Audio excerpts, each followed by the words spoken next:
மசாலாவை அம்மியில அரைச்சு அப்படியே தூக்கி எண்ணெயில போட்டு பொரிச்சு நம்ம அம்மா வறுத்தா ஒரு 100 வீட்டுக்கு மணக்கும் பாரு. அந்த மாதிரி கமகமகமகமகம சமைச்சு மண்டைய மாமனுக்கு வாழைய மருமனுக்கு நடு துண்ட உன் தம்பிக்கும் தனியா பொரிச்சு கொடுக்குற. எனக்கா இன்னைக்கு சமையல பின்னு பின்னு பின்ற. இதுலதான் உன் தம்பி மேல எவ்வளவு பாசமா இருக்குன்றத பாக்க போறேன்.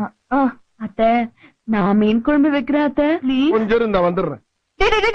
எங்கடா போற? மீனை வாங்கின வேட்டை கொடுத்துட்டு பக்கத்து தேட்டர்ல என் தலைவர் எம்ஜிஆர் படம் போட்டுருக்கேன், பாத்து காலைல வரந்தாயி.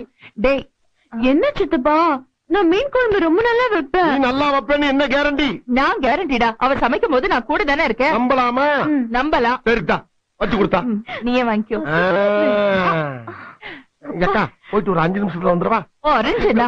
5 நிமிஷத்துல என்னடா பண்ண முடியும்? சரி கூட ஒரு 5 நிமிஷம் சென்று வர்றேன். மீனை பச்சையா பாக்கும் போதே நாக்கு துடியா துடிக்குதே. ஏன்டா பூனை கருவாடு கலையிற மாதிரி அலையிற? போடா.